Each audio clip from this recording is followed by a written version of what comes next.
Perhatikan, tidak ada seorang pun yang menyamai ilmunya para sahabat, dan tidak ada seorang pun yang menyamai pemahaman para sahabat. Tidak ada seorang pun di muka bumi ini. Karena apa? Karena orang yang menimba ilmu langsung dari Rasulullah dan belajar langsung dari Rasulullah tidak seperti orang yang belajar dari selain Rasulullah. Karena apa? Tidak mungkin ada seorang pun di muka bumi ini yang menyamai Rasulullah dalam mengajarkan ilmu, mengajarkan Quran dan Sunnah. Tidak ada yang menyamai Rasulullah. Karena Sayyidul Bashar, Sayyidul Khalq Ajma'in, yaitu Sayyidul Anbiya wal Mursalin, manusia yang paling baik di muka bumi, yang Rasul ajarkan yang paling baik, dan yang diajarkan Rasulullah Al-Quran dan Sunnah kepada para sahabat. Karena itu pemahaman mereka para sahabat adalah pemahaman yang sempurna. Kemudian disebutkan lagi wa wajudillah, pengambilan dalil dari ayat ini bahwa orang yang wajib kita ikuti adalah orang yang paling sempurna ilmunya dan paling sempurna pemahamannya. Siapa paling sempurna ilmunya? Sahabat. Paling sempurna ilmunya dan mereka paling sempurna pemahamannya. Para sahabat adalah mereka orang yang paling sempurna ilmunya dan paling sempurna pemahamannya. Maka wajib kita mengikuti mereka dan mendahulukan mereka atas segala macam perselisihan dan ketika terjadi perselisihan tentang masalah pemahaman dan hukum. Ini dalam kitab Basair Dzawi Syaraf bi Syarah Marwiyati Manhajis Salaf. Mendalilnya banyak di sini, cuma saya sebutkan di antaranya itu. Artinya Rasulullah mengajarkan Al-Quran Sunnah kepada sahabat, maka orang yang paling faham, yang paling dalam ilmunya adalah para sahabat. Karena itu Allah dan Rasulnya menyuruh kita untuk mengikuti pemahaman para sahabat. Jadi wajib kita mengikuti generasi sahabat, ini hukumnya wajib. Jadi kita wajib mengikuti mereka. Kalau kita ingin mendapatkan keridhaan dari Allah, kalau kita ingin selamat dunia dan akhirat, kalau kita ingin mendapatkan kemuliaan, mendapatkan kejayaan, kita ingin masuk ke surga, maka kita wajib mengikuti para sahabat. Jadi ikhwan fillah, a'azakumullah, kalau ada orang yang tanya kepada kita, kenapa kita mengikuti pemahaman salaf? Kenapa kita mengikuti pemahaman salaf? Karena Allah dan Rasulnya menyuruh kita mengikuti mereka. Itu jawaban yang pertama. Kalau pertanyaan kenapa kita mengikuti pemahaman salaf? Karena kita ingin melaksanakan agama dengan benar. Karena mereka lah yang sudah melaksanakan agama dengan benar. Dan kalau orang bertanya kenapa kita mengikuti pemahaman salaf? Karena kita ingin selamat dunia akhirat dan kita ingin masuk surga. Maka tanya kepada mereka, kalau kamu mengikuti pemahaman yang lain, golongan yang lain, firqah yang lain, apa ada jaminan masuk surga? Ada tidak jaminan? Yang ada dari Rasulullah, setiap firqah itu akan dijamin dengan apa? Masuk neraka. Nabi mengatakan kulluhum finnari illa wahidah, semuanya masuk neraka kecuali satu. Jadi kalau ketika orang tanya kenapa kamu ikut pemahaman salaf, kita ikut pemahaman salaf karena kita ingin masuk surga. Tanya pada mereka, antum mau masuk surga atau tidak? Kalau antum masuk surga, ikuti Al-Quran wa Sunnah ala fahmi salaf.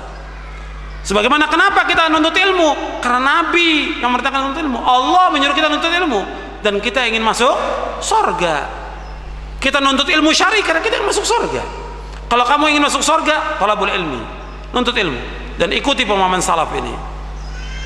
Jadi kita mengikuti pemahaman salafus saleh bukan untuk mencari uang, bukan untuk mencari kedudukan, bukan untuk mencari kekuasaan, bukan untuk tujuan partai dan politik, tidak sama sekali. Kita mengikuti pemahaman salaf karena kita ingin masuk surga. Itu harus perhatikan. Tidak seperti mereka. Mereka mengikuti firqah-firqah, pemahaman-pemahaman aliran karena untuk mencari dunia, mencari kedudukan, mencari harta, mencari jabatan, mencari yang lain. Kita tidak sama sekali. Bukan berarti bahwa salaf itu memisahkan dengan politik, tidak. Bahwa Islam mengajarkan semuanya lengkap. Lengkap. Cuma yang mereka maksud dengan politik bagaimana? Yang mereka maksud yaitu memberontak, membicarakan aibnya penguasa dan segala macam. Itu yang dikatakan politik oleh mereka. Kalau kita tidak memisahkan, tapi siapa yang berhak untuk mengurus masalah politik ini? Ulama mujtahid yang berhak. Kita tidak memisahkan antara agama dengan negara, kita nggak memisahkan antara Islam dengan politik, sama sekali tidak. Tapi siapa orang yang berhak untuk bicara itu? Dan ini yang berbicara adalah mujtahid, orang-orang yang alim, yang paham Quran wa sunnah ala fahmi salaf. Bukan seperti sekarang Ruwaibidah, yaitu orang-orang yang tafih, orang-orang yang bodoh, orang-orang yang tolol, berbicara tentang masalah umat. Ini kata Rasulullah, Ruwaibidah. Jadi timbul Ruwaibidah di akhir zaman ini, yang mereka berbicara tentang apa? Berbicara tentang urusan umat. Bagaimana Nabi sebutkan di dalam hadis yang sahih, kata Nabi, sayati 'alan nasi sanawatun khadda'at yusaddaqu fiha al-kadhib wa yukadzabu fiha as-sadiq wa yu'tamanu fiha al-kha'in wa yukhawwanu fiha al-amin wa yantiqu fiha ar-ruwaibidah. Qila wa ma ar-ruwaibidah? Qala ar-rajulu at-tafi yatakallamu fi amri al-'ammah. Kata Nabi SAW, akan datang kepada manusia tahun-tahun yang menipu,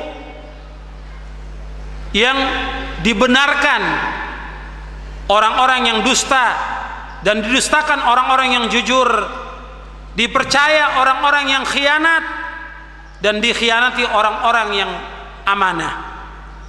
Dan akan berbicara pada saat itu Ruwaibidah. Orang bertanya pada Nabi, siapa Ruwaibidah itu ya Rasulullah? Yaitu orang-orang yang tafih, yatakallam fi amril ammah. Tafih dijelaskan yaitu orang-orang yang hakir, orang-orang yang jelek, orang-orang yang rendahan, orang-orang yang bodoh. Dia berbicara tentang urusan umat. Ini yang disebutkan dengan Ruwaibidah.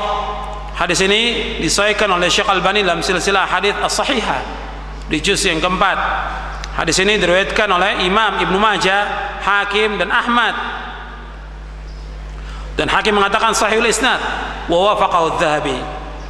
Ya, seperti yang sekarang, orang-orang yang Ruwaibidah, tidak mengerti Quran, tidak mengerti sunnah, bahkan cara beribadah nggak ngerti, dibicara soal masalah politik. Jadi ikhwan fillah, azakumullah, kita kembali kepada penjelasan tadi bahwa kita ini wajib mengikuti pemahaman salafus saleh. Kita mengikuti pemahaman ini karena Allah dan Rasul yang memerintahkan, karena diperintahkan juga oleh para sahabat, dan ini merupakan jalan selamat. Dan kita ingin selamat dunia akhirat, dan kita ingin masuk surga. Bukan seperti golongan-golongan yang lain, firqah-firqah yang lain, yang mereka sibuk dengan alirannya, tokohnya, politiknya, yang kemudian mereka keluar dari siratal mustaqim.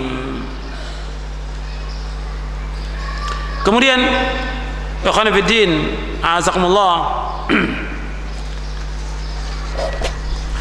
kita lanjutkan tentang wajibnya kita mengikuti salaf ini, yaitu ayat-ayat dan hadis-hadis Nabi SAW ini banyak sekali, puluhan, ya, tentang ayat dan hadis tentang wajibnya mengikuti manhaj salaf ini puluhan ayatnya, dan hadisnya juga puluhan tentang masalah ini. Jadi nggak bisa dibantah dengan apapun juga, kecuali kita harus mengikuti Al-Quran wa sunnah ala fahmi salaf. Jadi kalau disebutkan tentang khairun nasi qarni thumma alladhina lahum thumma yalunahum, sebaik-baik manusia pada masaku, kemudian sudah mereka, yang dimaksud di sini yaitu para sahabat. Yang dimaksud di sini yaitu para sahabat ridwanullah alaihim ajma'in. Dan juga yang dikatakan khair yaitu khairun nas, sebaik-baik manusia, yaitu baik tentang apanya? Yaitu baik tentang akidahnya, baik tentang manhajnya, baik tentang beribadahnya, dan baik tentang yang lainnya. Dan ingat, para sahabat ridwanullah ajma'in, mereka dijamin surga. Sebagaimana Allah berfirman dalam surah Al-Hadid ayat 10. Allah berfirman, wa kullan wa'adallahu al-husna, dan mereka semuanya adalah dijamin dengan surga. Kami janji